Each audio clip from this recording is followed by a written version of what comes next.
sekarang lagi ramai banget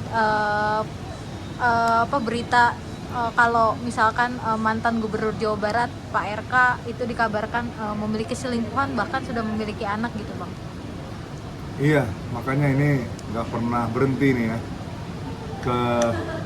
kegemparan yang ada ya. Belum selesai masalah skincare yang sampai sekarang juga memang belum jelas permasalahannya, masih proses hukum berjalan sama beberapa pihak kan gitu ya, saling lapor dan lain segala macam.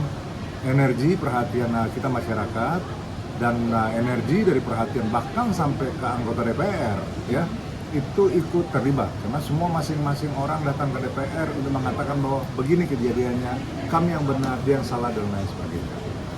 Belum selesai gaduh-gaduh ini, masih dalam proses lapor-melapor. Kita nggak tahu nanti ini siapa lagi yang akan jadi tersangka, berapa banyak lagi akan terlibat orang-orang yang bisa diungkap di dalam masalah skincare.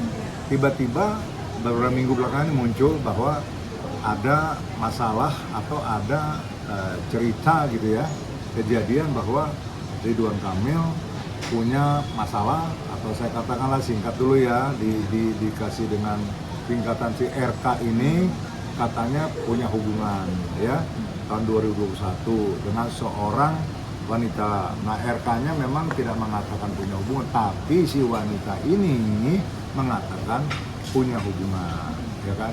Nah, ceritanya pada waktu itu katanya minta tolong ya, dia butuh kuliah dan segala macam. Nah, merasa mungkin iba dan kasihan, Pak RK ini memberikan bantuan untuk kelanjutan sekolahnya dan lain sebagainya. Itu dari versi pembelaan ya dari Pak RK-nya. Sementara dari pihak, katakanlah sekarang dari pihak si wanita ini dan dari pihak, saya nggak tahu nih ya, Sunan ini udah sebagai kuasa hukum atau bukan, menjelaskan bahwa nggak seperti itu, seolah-olah mereka menyatakan bahwa memang ada hubungan gitu kan, sehingga mereka berani meminta ya beberapa hari belakangan ini, silahkan bahwa mereka sudah bicara dengan si wanita ini, kalau nggak salah namanya Lisa, dan Lisa itu bersedia untuk melakukan tes DNA untuk memastikan bahwa memang anak itu anak siapa. Memang kalau kita bicara secara hukum, ya kan, memang itu satu-satunya, ya kan, jalan untuk memastikan, ya kan, karena tes DNA itu 99% itu akurat, ya, bisa memberikan jawaban positif.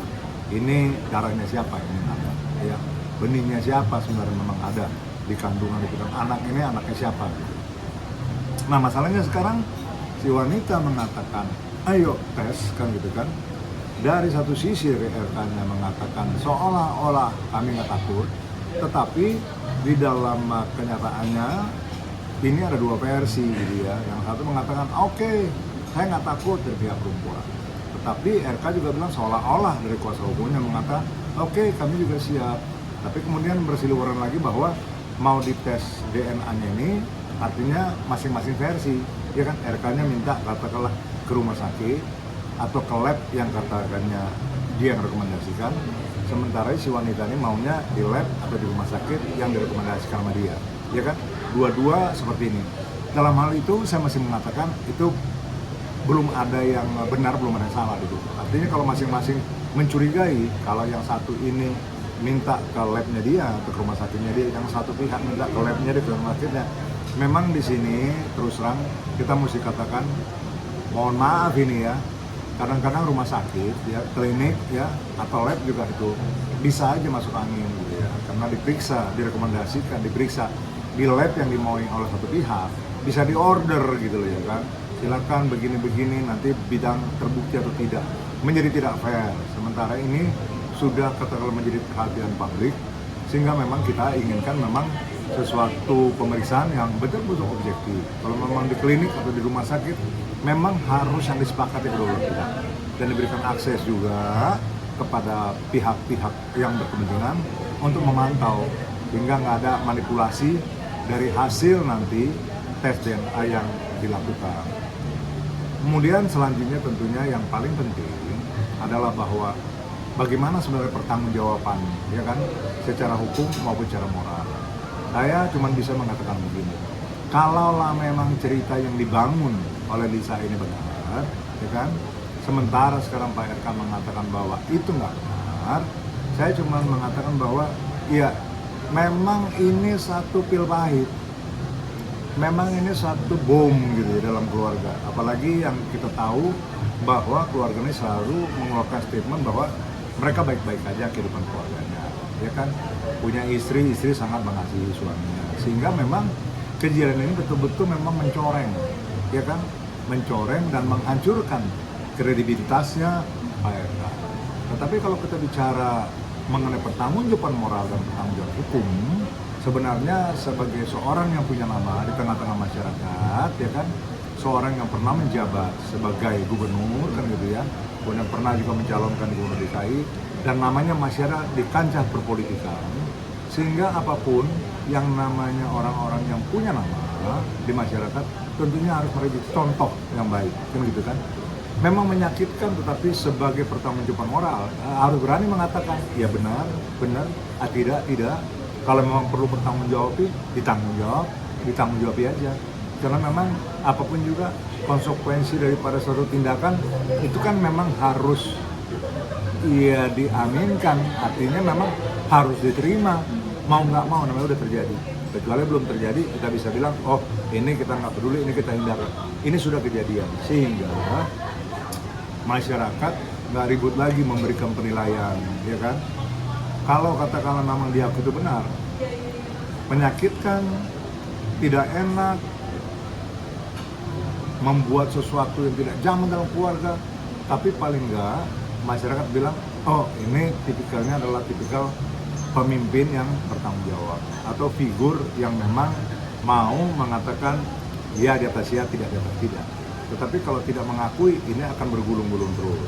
Demikian juga kepada Lisanya juga, kalau saya memberikan pendapat bahwa kalau you memang menuduh seorang, ya itu paling enggak you mesti bisa membuktikan, ya kan?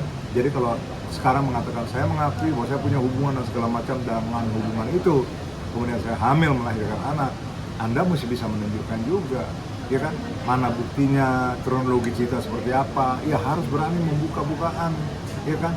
Sehingga memang yang dituduh juga tidak bisa berkelit lagi. Jadi jangan bermain di sosial media sehingga orang menjadi bingung, orang menjadi katanya pro kontra, ya kan, karena apapun juga Ridwan Kamil punya fansnya sendiri, ya. Dari segi wanita, si Lisa ini juga ya wanita-wanita atau perempuan-perempuan mengatakan oh nggak bisa begitu, jangan laki-laki anak-anak aja kejadian nggak mau tanggung jawab. Kami dari para wanita tentunya bukan mau maksud negatif, tetapi artinya pengen bahwa seseorang yang berani melakukan membina hubungan itu bertanggung jawab. Saya pikir begitu. Kalau secara hukum boleh nggak sih Pak sebenarnya anak tidak dalam pernikahan itu meminta hak-haknya gitu seperti nafkah dan lain-lain? Iya. Jadi dulu ada kasus ya di zaman dulu ya, ada kasusnya dulu pernah ada mantan menteri ya di zamannya Pak Harto ya, itu bekas Mensesnek kalau nggak salah itu Pak Murdiono, juga punya keturunan dari Majiza Mukhtar gitu ya.